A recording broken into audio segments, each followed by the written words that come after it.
Let's start with the highest philosophical question. Do you think human beings are fundamentally good, or are all of us capable of both good and evil? And it's the environment that molds the trajectory that we take through life.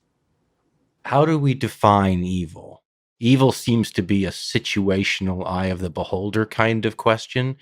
So if we define evil, maybe I can get a better idea and that could be a whole show, couldn't it? Yeah, Defining evil. But when we say evil, what do we mean? that's a slippery one, but I think there's some way in which your existence, your presence in the world leads to pain and suffering and destruction for many others in the rest of the world. So you steal the resources and you use them to create more suffering than there was before in the world. So I suppose it's somehow deeply connected to this other slippery word, which is suffering. Is you create suffering in the world. You bring suffering to the world. But here's the problem, I think, with it, because Yes. I fully see where you're going with that, and I understand it. The problem is the question of the reason for inflicting suffering. So sometimes one might inflict suffering upon one group of individuals in order to maximize a lack of suffering with another group of individuals, or one who might not be considered evil at all might make the seemingly rational choice of inflicting pain and suffering on a smaller group of people in order to maximize the opposite of that for a larger group of people.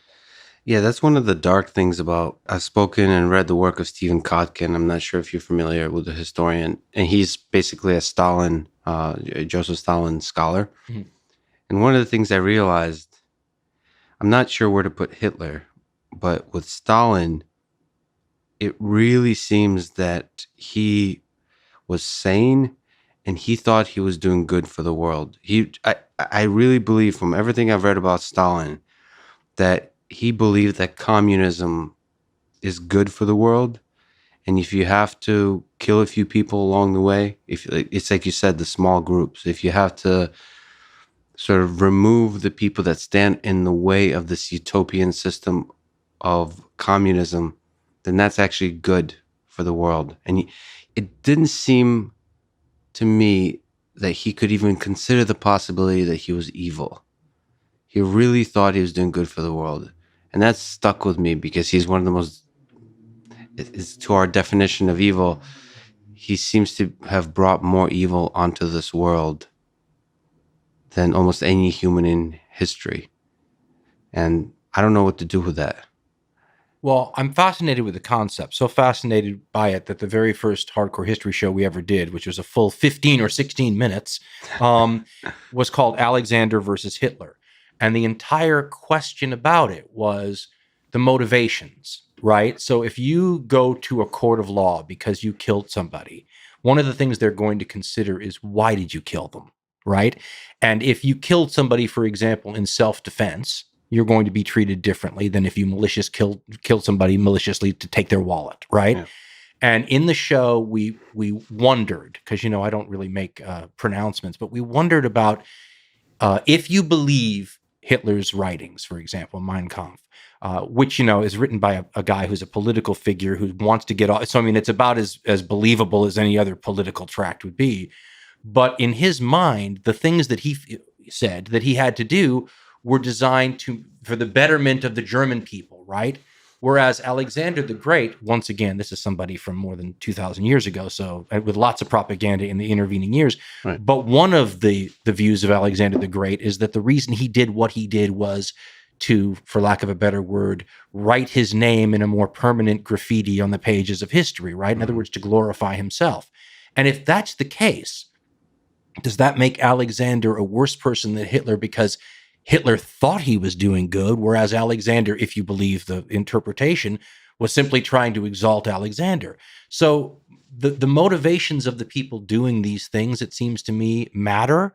I don't think you can just sit there and go, the only thing that matters is the end result, because that might have been an unintentional byproduct, in which case that person, had you been able to show them the future might have changed what they were doing. So were they evil or misguided or wrong or made the wrong, so, and I hate to do that because there's certain people like Hitler that I don't feel deserve the benefit of the doubt. Right. At the same time, if you're fascinated by the concept of evil and you delve into it deeply enough, you're going to want to understand why these evil people did what they did. And sometimes it can confuse the hell out of you.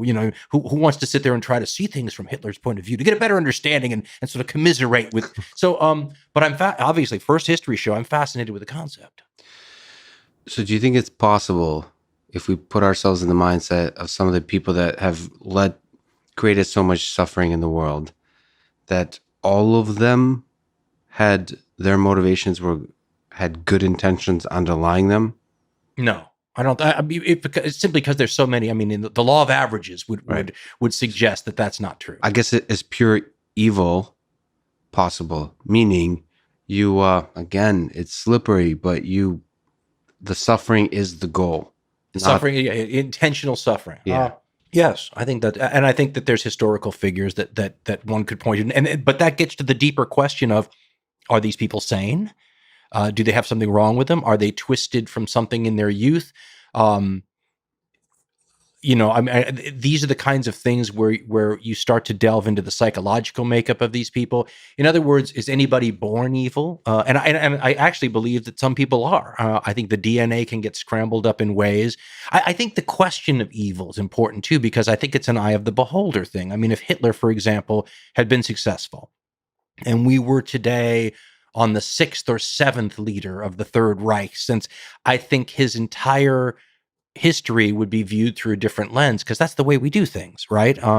Genghis Khan looks different to the Mongolians than he does to the residents of Baghdad, right? And I think so an eye of the beholder question, I think, comes into all these sorts of things. As you said, it's a very slippery question.